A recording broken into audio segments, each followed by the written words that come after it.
you just mentioned creatively, and someone who recently on AEW is, I guess, officially gone full heel now is Ricochet. Obviously, Trevor.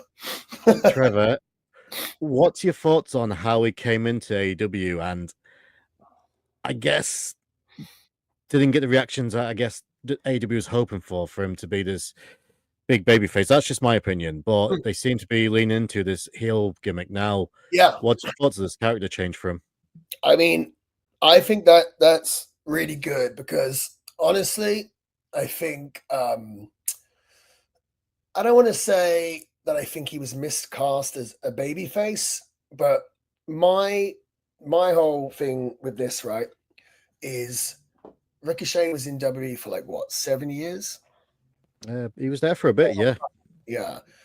You bring him to AEW, he's still got the same name, he's still the same wrestler, whatnot. It's like, but why don't we do something different? Do you know what I mean? Why don't we flip the script on its head? Like, do you want to see Ricochet doing the same thing he was doing in WWE for 7 years? You want to see him doing AEW as well?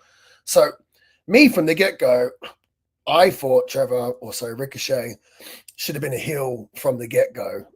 I had this whole idea where we would present Ricochet like the biggest deal ever, right? Because you've got Ospreay, who's supposed to be his arch rival, who is a man of the people and, comes out in tracksuit bottoms and, all right, bruv. And, to me, I would have made Trevor, sorry, I keep calling bloody Trevor.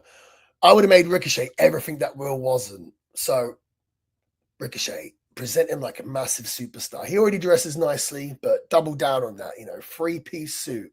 Have him in dripped out in glasses, chains, Rolex, everything. Present him like a star. I was thinking, Tony Khan owns a private jet, probably a few. Like, let's just have him enter the arena every time on a private jet. Let's give him security, but not like crap, like local wrestlers being security, like actual security. Let's give him a posse, like an entourage. Like, let's present him like a really, really big deal and do something completely different than he was doing in WWE. So to me, I would have had it where it's like Ricochet to Will is like, I don't know, like the Ric Flair to Dusty Rhodes, right? Or like The Rock to Austin. You got the working man for the people, then you've got the, I'm better than you because I'm rich and everything else. And I think that would have been a really cool way to present him. And obviously they did it differently, put him in as a babyface. And I think the problem with him being a babyface, I feel, was that, like, I don't know how I say this without upsetting anyone, but he didn't want him to be playing second fiddle to Will. You know what I'm saying? You're already pushing Will as your top babyface. And then if Ricochet's a babyface, what does that make him? Your second term straight away, yeah.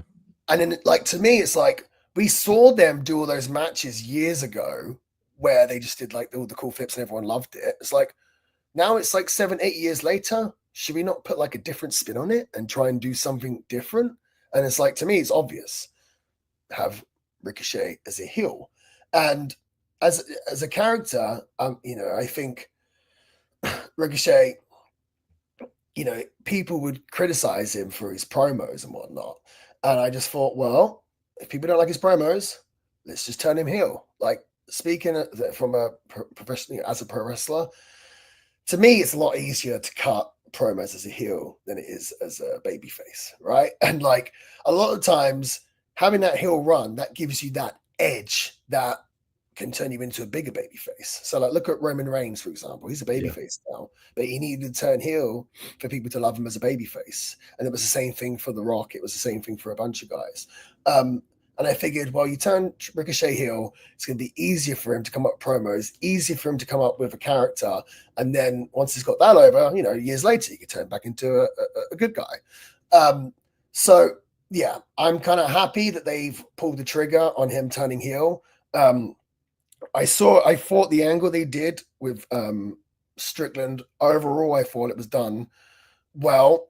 I think Strickland's like a superstar. In my opinion, they should have never taken the title off Strickland. I would have just ran with Strickland, number one babyface. It's different. I know he was in WWE for a minute, but he wasn't like a big deal, I guess.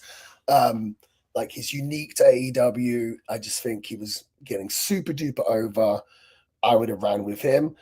But them doing this program with him and Ricochet, I think is really good. The only thing I thought was a shame with the angle, the only thing I thought was a shame was because I thought it was a really good visual with the blood and everything. The things I would have changed, they did a pay-per-view AEW like 2 or 3 days before where there was a lot of blood. If I had this angle coming up where I knew we were going to get one of our top baby faces bloody, I would have been like, no blood on the pay-per-view. In fact, ideally, no blood for months leading to this angle, right?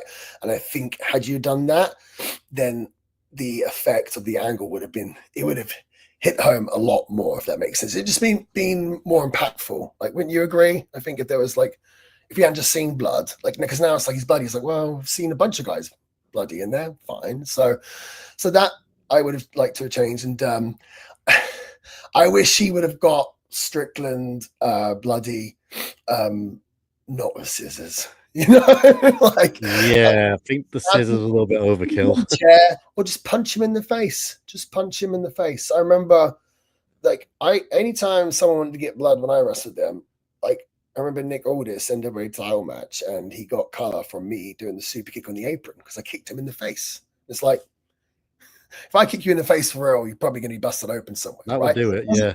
It doesn't need to be like in the post or anything else. Certainly doesn't need to be scissors. And the only reason I think I didn't like that was just because it's like, first of all, it's just not really that believable. And any non-wrestling fan watching is just going to be watching that thinking like, well, he's just stabbing the guy. Like, if there was a real video of, if you came up to me, James, and said, oh, I've got this video of someone stabbing someone, like, real, like, I don't want to watch that, you know, like, that's not, no. So I didn't really like that. And I just think, like, especially if you're going to do that, you got to have people right away trying to stop it.